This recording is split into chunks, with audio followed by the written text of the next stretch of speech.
ayer comentábamos sobre legisladores de diferentes bancadas aseguraron que hay iniciativas que no afectan a la economía dominicana con relación a la ley de seguridad social. Tenemos con nosotros en esta tarde para conversar sobre cómo camina la ley, cuáles son los avances que nos traería esta nueva ley, cuáles cosas deberían estar que no están en esta nueva ley y cómo anda en general la salud de la seguridad social de la República Dominicana. Para esto vamos a recibir con muchísimo agrado al señor Frank Aristi, experto en este tema de seguridad social. Bienvenido a Esto No Tiene Nombre. Muchas gracias, Miralba, Roberto y Pinky por la invitación.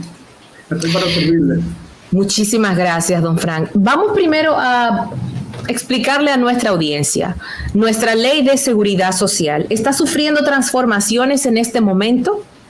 ¿Por qué y cuáles son esos cambios? Sí, correcto. Bueno, si nos referimos al proyecto de ley para la modificación de la Ley de Seguridad Social que sometió a la Cámara de Diputados la Comisión Bicameral recientemente, bueno, ese proyecto de ley contempla aspectos muy relevantes. Por ejemplo, se permite que los trabajadores que permanecen en los planes de pensiones existentes. Ustedes saben que actualmente hay varios planes de pensiones que coexisten conjuntamente con el sistema de pensiones de capitalización individual. Pues en el proyecto de ley se permite que esos planes de pensiones creados mediante leyes específicas o planes corporativos que puedan seguir operando. Me refiero, por ejemplo, al plan de pensiones de los legisladores. Me refiero al plan de pensiones de los jueces de la Suprema Corte de Justicia, es decir, del Poder Judicial. Me refiero al plan de pensiones de la Junta Central Electoral, al plan de pensiones de la UAS, del INAVIMA. Y, por ejemplo, yo estoy en el plan de pensiones de la Ley 379 del año 1981 sobre pensiones y jubilaciones de los funcionarios y empleados públicos. ¿Por qué hay tantos planes distintos? Exacto. Lo ideal sería que existiera un solo plan de pensiones para todo el mundo y que todo el mundo sea pensionado con los mismos criterios. Pero lamentablemente aquí cada sector del país ha elaborado un plan de pensiones, el plan de pensiones que más le convenga. Pues bueno, en el proyecto de ley, Miralba, también se le otorga un plazo de 3 meses al Consejo Nacional de Seguridad Social para la implementación del régimen contributivo subsidiado. ¿Qué resulta? La Ley de Seguridad Social, la Ley 8701, establece 3 regímenes de financiamiento. Un régimen contributivo que comprende a los trabajadores asalariados, públicos y privados. Un régimen subsidiado que la ley establece que comprende o que protege a los trabajadores por cuenta propia con ingreso promedio inferiores al salario mínimo nacional. También a los indigentes, discapacitados, madres solteras. Y tenemos el régimen contributivo subsidiado que también lo establece la ley, que ese régimen no se ha implementado, que protege a los trabajadores por cuenta propia o autónomos. La ley 8701 fue promulgada el 9 de mayo del año 2001. Sin embargo, los trabajadores por cuenta propia en este momento no cuentan con la protección de la seguridad social. Un trabajador no tiene acceso a la seguridad social porque no se le ha dado cumplimiento a la ley. Pues en este proyecto de ley se le otorga un plazo de 3 meses al Consejo Nacional de Seguridad Social para la implementación del régimen contributivo subsidiado. También el proyecto de ley, ustedes saben cuál es uno de los temas más controvertidos en nuestro país, que son las pensiones. Este proyecto de ley contempla un sistema de pensiones basado en 2 pilares. Un primer pilar de reparto, contempla un sistema de pensiones de reparto. En ese sistema de pensiones de reparto, que lo va a administrar la Dirección General de Jubilaciones y Pensiones del Ministerio de Hacienda, van a cotizar todos los trabajadores todos los empleados públicos y privados hasta la suma de 4 salarios mínimos públicos. También la ley contempla, yo le dije que son 2 pilares este sistema de pensiones, también contempla un sistema de pensiones privado que lo van a seguir administrando las AFP, y para ese sistema de pensiones van a cotizar los trabajadores que devenguen un salario por encima de 4 salarios mínimos públicos. Es decir, por ejemplo, si un trabajador tiene un salario de 100,000 pesos mensuales, ese trabajador va a cotizar para el sistema de reparto hasta la suma de 4 salarios mínimos públicos, es decir, hasta la suma de 40,000 pesos. El salario mínimo público actualmente vigente es de 10,000 pesos mensuales. Por consiguiente, si un trabajador ganara 100,000 pesos, va a cotizar para este sistema de reparto hasta la suma de 40,000 pesos. Y por el excedente de 40,000 pesos hasta 100,000, va a cotizar para el sistema de pensiones de capitalización individual que administran las AFP. Esos son el sistema de pensiones que plantea el proyecto de ley. Sí, se cambia lo que es el sistema de pensiones de la República Dominicana. En este sistema de pensiones de reparto se contemplan pensiones, el monto de pensiones, que van desde el 60% hasta un 100% del salario, del promedio de los salarios de los últimos 12 meses. Sin embargo, la tasa de cotización en materia de pensiones solamente se eleva de 9.97 a 11.16. Eso es insuficiente, eso es financieramente insostenible. No es posible que con una tasa de cotización de 11.16, donde solo se va a depositar, ustedes saben que actualmente los trabajadores ahorran el 8.40% de su salario. Es decir, si un trabajador gana 100,000 pesos, todos los meses ahorra 8.400 pesos que se deposita en su cuenta de ahorro individual. Nosotros tenemos actualmente una de las tasas de cotización en materia de pensiones más bajitas del mundo y probablemente la más bajita de América. Pero tampoco con esa tasa de cotización que se propone en ese proyecto de ley, los trabajadores van a recibir una pensión digna en el sistema de pensiones de capitalización individual que se plantea en este proyecto de ley. ¿Por qué?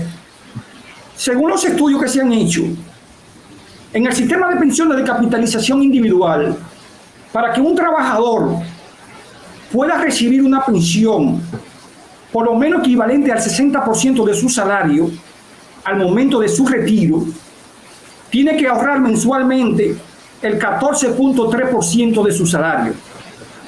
Imagínense, actualmente el trabajador ahorra el 8.40% de su salario. Pero para que el trabajador pueda recibir una pensión equivalente al 60% de su salario, les repito, se requiere que ahorre todos los meses el 14.3% de su salario.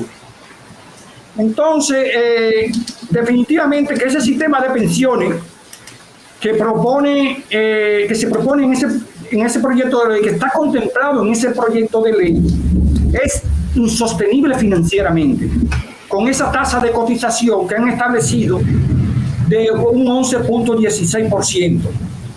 Y solamente se va a depositar mensualmente, de ese 11.16%, solamente se va a depositar en la cuenta de ahorro individual de cada trabajador apenas un 10% de su salario, un 10%, un 10.1%, 10.1%.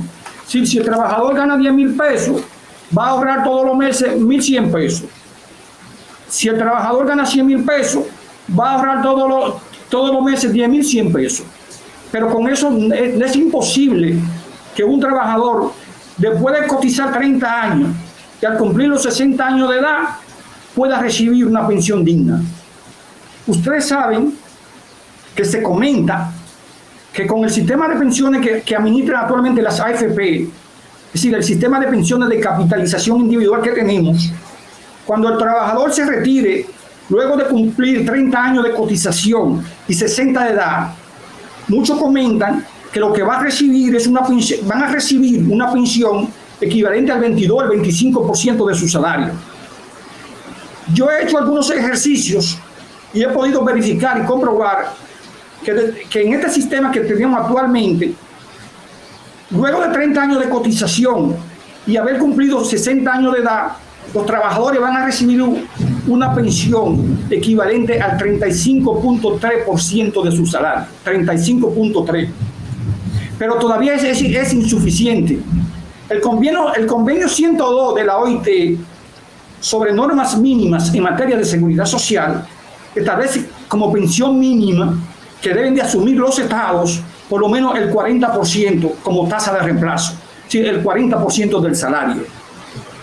Entonces estamos frente a un proyecto de ley que es financieramente insostenible.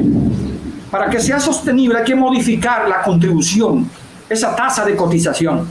¿Y cómo puede hacerse eso? Oye, para que un trabajador pueda recibir una pensión digna, habría que elevar la tasa de cotización a un 16%. Un 16%. Para que de su salario. De su salario. Y están las personas, o sea, y de ese 16, a ver, porque ahora mismo hay una proporción que la pone el empleador y otra que la pone el empleado. Correcto. ¿Cómo sería entonces esa distribución?